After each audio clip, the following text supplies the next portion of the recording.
ভেতরে ভেতরে আসলে তারা সংস্কারের ছিটিপোটাও কিছু করছে না। যারা সহযোগিতা করেছে তাদের মধ্যে অন্যতম বাহিনী হলো আলবদর বাহিনী। ৭১-এর যে গণহত্যা হয়েছে সেই গণহত্যার বিচার করতে হবে।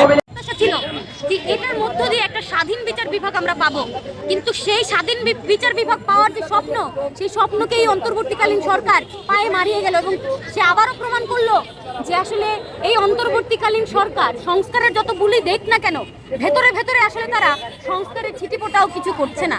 এবং এটাই কিন্তু আমরা এই যে এটিএম আজহারুর রহমানকে যেভাবে মুক্তি দেওয়া হলো এর মধ্য দিয়ে আমরা বুঝতে পারি।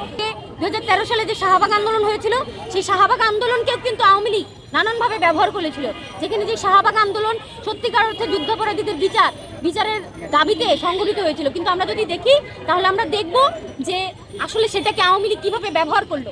এবং আপনারা জানেন যে শাহবাগ আন্দোলন শুরু হয়েছিল কিন্তু এইভাবেই, কারণ সেই সময় আওয়ামী লীগ কিন্তু এই রাজাকার আলবদর এই যে যুদ্ধাপরাধী যারা আছে এদেরকে নানানভাবে সুযোগ সুবিধা দেওয়ার চেষ্টা করছিল এবং তার বিরুদ্ধে কিন্তু শাহবাগ দাঁড়িয়েছিল। কিন্তু পরবর্তীতে সেটিকে আওয়ামী লীগ ব্যবহার করেছে এবং সেটিকে ভুল পথে পরিচালিত করেছে। তাকে যে বিনা কসুরে খালাস দেওয়া হলো সেটি আমাদের প্রতিবাদের মূল দাবি আর কি। এবং আমরা বলতে চাই এই বাংলাদেশ ৭১-এর একাত্তরটা জন্মলগ্ন এবং ৭১-কে স্বীকার করি আমরা, ৭১-কে স্বীকার করে ২৪। ৭১ হারেনি, হাসিনা হেরে গেছে। একইভাবে ২৪ও হারবে না, মৌলবাদ হেরে যাবে। যদি মৌলবাদী শক্তি মনে করে ২৪ তাদের বিপ্লব, ২৪ তাদের একটি কোনো উত্থানের সুযোগ আছে, তাহলে তারা ভুল ভাবছে।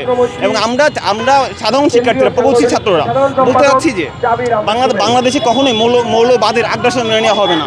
এই পুলিশ আমার মা মাটি মহলাকে রক্ষা করতে চায় না, এই পুলিশ আমাকে রক্ষা করতে চায় না, আমার দেশের মানুষকে রক্ষা করতে চায় না। এই পুলিশ রক্ষা করতে চায় দেশ বিরোধী শক্তিকে, আলবদরকে, রাজাকারকে। এবং গত পুলিশ রক্ষা করতে চেয়েছিল হাসিনাকে। আমাদের ঝামেলাও করেছে যারা ৭১-এর বিপক্ষের শক্তি, তারা আমাদের সাথে স্লেজিং করেছে, আমাদের সাথে এসে ঝামেলা করেছিল একটু আগে। টানা সপ্তমবারের মতো বেস্ট টিস্যু পেপার ব্র্যান্ড হিসেবে স্বীকৃতি পেয়েছে বসুন্ধরা টিস্যু। ৫ আগস্টের পর থেকে আমরা দেখতে পাচ্ছি যে ইন্টারিম সরকার তাদের মদদে কিংবা তাদের অ্যাবসেন্সে অনেক আওয়ামী লীগের দোষর, এমনকি গণহত্যাকারী ৭১-এর গণহত্যাকারীদের দোষরদেরও বেকসুর খালাস দিয়ে দিচ্ছে।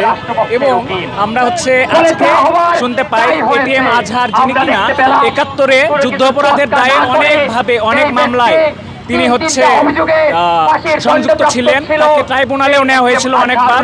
আজহারকে যে সর্বোচ্চ আদালত তাকে সমস্ত ধরনের অপরাধ থেকে বেকসুর খালাস দিয়েছে, সেটার প্রতিবাদ আমরা জানাচ্ছি গণতান্ত্রিক ছাত্র জোটের পক্ষ থেকে। আমরা মনে করি না এটা ১৯৭১ সালে যে মহান মুক্তিযুদ্ধ, সেই মুক্তিযুদ্ধে যে গণহত্যা হয়েছে, সেই গণহত্যার যারা সহযোগিতা করেছে তাদের মধ্যে অন্যতম বাহিনী হলো আলবদর বাহিনী। আলবদর বাহিনীর রংপুর জেলার কমান্ডার হিসেবে এটিএম আজহার সেই সময় আলবদর বাহিনীকে নেতৃত্ব দিয়েছে এবং পাকিস্তানি বাহিনীকে নানাভাবে সহযোগিতা করেছে। এটা বহুদিন যাবৎ সেটা প্রতিষ্ঠিত সত্য। আজকে যখন তার বিরুদ্ধে সমস্ত অপরাধকে বেকসুর খালাস করে দেওয়া হয়েছে, আমরা মনে করি যে এখানকার যে ন্যায় বিচারের যে সংস্কৃতি সেটা আবার ভুলুণ্ঠিত হলো। এখানকার যে আদালতের উপর আরেক ধরনের প্রভাব তৈরি করার যে প্রক্রিয়াটা পুনঃপ্রতিষ্ঠিত হতে যাচ্ছে, আমরা এটার প্রতিবাদ জানাচ্ছি। এখানে আইনের শাসন প্রতিষ্ঠিত হয়নি, এটার মুক্তিযুদ্ধ এবং ২৪ নিয়ে কোনো ধরনের আপোষ করা চলবে না। ৭১-এর যে গণহত্যা হয়েছে সেই গণহত্যার বিচার করতে হবে, ২৪-এর গণহত্যার বিচার করতে হবে। একই দাবিতে সবাই ঐক্যবদ্ধ যারা আছে, আমরা সবাইকে ঐক্যবদ্ধ করে আমরা খুব দ্রুত হয়তো আগামীকালকে আমরা বড় কর্মসূচির দিকে যাব।